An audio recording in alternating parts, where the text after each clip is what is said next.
थोड़े दिन पहले ही मेरी कुम ने ट्विटर पे एक ट्वीट किया जिसमें लिखा था कि my state Manipur is burning, मेरा स्टेट मणिपुर जल रहा है, जिसमें मोदी, अमित शाह, राजनाथ कोविंद को टैग किया हुआ था। और अभी वहाँ के लोग उनके घर छोड़ के भाग रहे और कोई वहाँ पे टेंट पे रह रहा है तो कोई कैंप में रह रहे और किसी के घर के मेंबर्स भी अलग हो गए क्योंकि मणिपुर में अभी बहुत दंगे हो रहे हैं। तो ये दंगे क्यों हो रहे हैं, कौन कर रहा है, आइए जानते हैं इस वीडियो में। अभी ये सिचुएशन अभी बहुत बुरा हाल हो रहा है और मैं बहुत अच्छा फील नहीं कर रही हूँ एक्चुअली। अब चला के हम लोग को मरने के लिए वो लोगों ने कोशिश किया है। हम लोग बच्चा कहाँ, माँ कहाँ, घर कहाँ, बहन कहाँ मालूम नहीं हो रहा है। Yeah, I'm worried about my home. I'm worried that they will burn up our house, and my father, my brother, they're still there. वो लोग के लिए सोच के हम लोग को सोने का, नहीं करने का, खाने का कोई मन नहीं हो रहा है। हम लोग अभी इधर में कितना दिन रहेगा मुझे मालूम नहीं। देखिए, मणिपुर में दो तरह के लोग रहते हैं, एक है मैती और दूसरे है ट्राइब। ट्राइब यानी कि आदिवासी जनजाति। इनमें भी कई सारे ट्राइब हैं जैसे कि नागा, कुकीज, जोमी, ये सब शेड्यूल ट्राइब में आते हैं। अब इन मणिपुर की पूरी पॉपुलेशन में 53% मैती जनजाति रहती है और बाकी बची 47% में सब ट्राइब आती है, जिनमें ज्यादातर म्यांमार से आए हुए म्यांमारी है। और जो मणिपुर है इनमें 90% लैंड एरिया जो है वो हिल एरिया है यानी कि पहाड़ी एरिया है और 10% लैंड एरिया ही प्लेनर है यानी मैदानी एरिया है। और यही 10% एरिया में मणिपुर की राजधानी इम्फाल सिटी है। इम्फाल सिटी जो है वो घाटी है, घाटी की तरह दिखती है क्योंकि उसकी साउथ साइड में पहाड़ी विस्तार होने से ये गड्ढे की तरह दिखती है। और इसी 10% लैंड एरिया में 53% मैती रहते हैं और बाकी बचे 90% हिल एरिया में सब ट्राइब रहते हैं। ध्यान से समझिएगा, 10% एरिया में 53% पॉपुलेशन रहते हैं यानी कि सब मैती, और बाकी बचे 90% एरिया में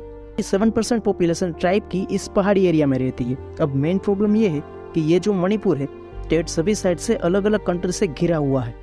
ऊपर से चीन, भूटान, राइट से म्यांमार और लेफ्ट में बांग्लादेश। इन सभी कंट्री में से किसी को भी कोई प्रॉब्लम होता है तो भाग के बड़ी संख्या में लोग हमारे देश की इन्हीं बगल वाले राज्य में आ जाते हैं। तो ये सभी जगह से आने वाले लोगों की वजह से वहाँ के मैती 10% एरिया में रह नहीं पाते और ट्राइब को दी हुई 90% एरिया में से संविधान के अनुसार ये उनकी जगह ले नहीं सकते। इसी वजह से मैती लोगों को परेशानी हो रही है। अब मैती लोगों का कहना ये है कि हमें भी एसटी में शामिल कर लिया जाए यानी कि शेड्यूल ट्राइब जनजाति में, क्योंकि हम भी उनकी जमीन में से थोड़ा हिस्सा ले सके। इससे काफी टाइम पहले मैती लोगों ने हाई कोर्ट में ये केस डाल दिया था पर अब तक कोर्ट की सुनवाई नहीं आई थी। पर अब जाके हाई कोर्ट का ये ऑर्डर आया कि मैती को भी एसटी यानी कि शेड्यूल ट्राइब में शामिल किया जाए। अब इस चीज से एसटी खुश नहीं है। देखिए, आपको पता ही होगा कि आदिवासी या ओबीसी जनजाति के लोगों को government job, land area, education, इन सब में बहुत बड़ी राहत मिलती है, बड़े फायदे होते हैं। और एसटी को ये प्रॉब्लम है कि मैती के आने से उसकी जमीन उनसे छीन सकती है, साथ ही गवर्नमेंट जॉब एंड इन सब बेनिफिट में भी कंपटीशन बढ़ जाएगी। तो इसी वजह से ट्राइब जनजाति हाईकोर्ट की इस बात से सहमत नहीं है और मैती की बस जमीन वाली ही प्रॉब्लम है जो सोल्व हो जाए। बस इसी बात से वहाँ के all tribe student union ATSU नाम की एक संस्था ने सभी ट्राइब को एकजुट किया और कहा कि चलो इम्फाल चलते हैं, यानी वहाँ चलो जहाँ मैती लोग रहते हैं। बुधवार की शाम को सब एकत्रित होते हैं, सबने आंदोलन निकाला और पोस्टर थे जिसमें लिखा था कि हम सब ट्राइब एक है, हम हमारा ट्राइब हिस्सा किसी को नहीं देंगे।